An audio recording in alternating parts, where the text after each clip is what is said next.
আল্লাহ তাআলা সর্বশক্তিমান, তিনি প্রত্যেক মানুষের অতীত, বর্তমান ও ভবিষ্যৎ নিয়ে আগেই অবগত থাকেন। এখন প্রশ্ন হচ্ছে, মুসার দল ৭২ দলে বিভক্ত হয়েছিল, মুহাম্মদ সাল্লাল্লাহু আলাইহি সাল্লামের দল ৭৩ দলে বিভক্ত হবে। সকল দল জাহান্নামে যাবে, শুধু একটি দল জান্নাতে যাবে। আগে থেকে যদি এসব নির্ধারিত ছিল, তাহলে আল্লাহ তাআলা সকল মানুষ সৃষ্টি করলেন কেন? যেহেতু সবাই জাহান্নামে যাবে, তাহলে তাদের সৃষ্টি করা হলো কেন? প্রশ্ন বুঝেছেন? প্রশ্নের সহজ কথা হলো, আল্লাহ যেহেতু জানেন মানুষ জাহান্নামে এরা যাবে, তাহলে তো এদেরকে সৃষ্টি না করলেই পারতেন, শুধু জান্নাতীদেরকে সৃষ্টি করতে পারতেন। জবাব, এই প্রশ্নের পরে আগে জিজ্ঞাসা করবো, আপনি কি জাহান্নামী ধরে নিয়েছেন নিজেকে? কথাটা বুঝলেন? বুঝেছেন?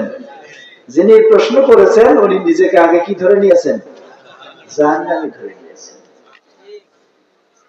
আপনি এই ক্ষেত্রে জাহান্নামী নিজেকে ধরে নিয়ে চিন্তা করলেন কেন? এক শ্রেণীর মানুষ এই ধরনের প্রশ্ন করে, আবার বলে অনেক সময় কি, আমার তো ভাগ্যে আছে বেনামাজি, তাই আমি কি বেনামাজি। এদের জবাব কি জানেন?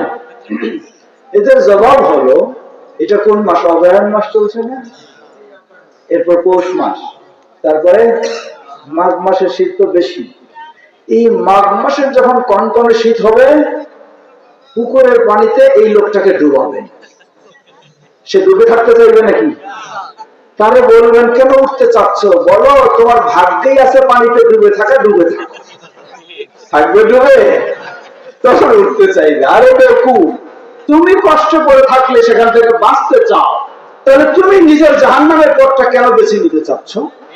তোমার যদি বিবেক থাকে, ইবলিসি চিন্তা থেকে মুক্ত হও, তুমি জান্নাতের পথ বেছে নেওয়ার চেষ্টা করো। সুতরাং এই ধরনের চিন্তাগুলি নিজের মাথায় স্থান দেওয়া উচিত নয়। আল্লাহ সুবহানাহু ওয়া তাআলা মানুষকে সৃষ্টি করেছেন, মানুষকে বলেন নাই তুমি বাধ্য জাহান্নামে যাবে। মানুষকে আল্লাহ রাব্বুল আলামিন ইচ্ছা শক্তি দিয়েছেন, তার সামনে বর্ণনা দিয়ে দিয়েছেন, এই হলো জান্নাতের পথ, এই হলো জাহান্নামের পথ। তোমাকে জান্নাতের জন্য যাওয়ার, জান্নাতের কাজ করার নির্দেশ দিচ্ছি, আর এটা তোমাকে নিষেধ করছি। এরপরেও মানুষ যখন অবাধ্য হয়ে যায়, তখনই তাকে কোন দিকে যেতে হয়? জাহান্নামের দিকে।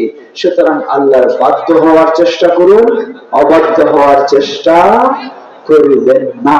আল্লাহ আমাদের তৌফিক দান করুন।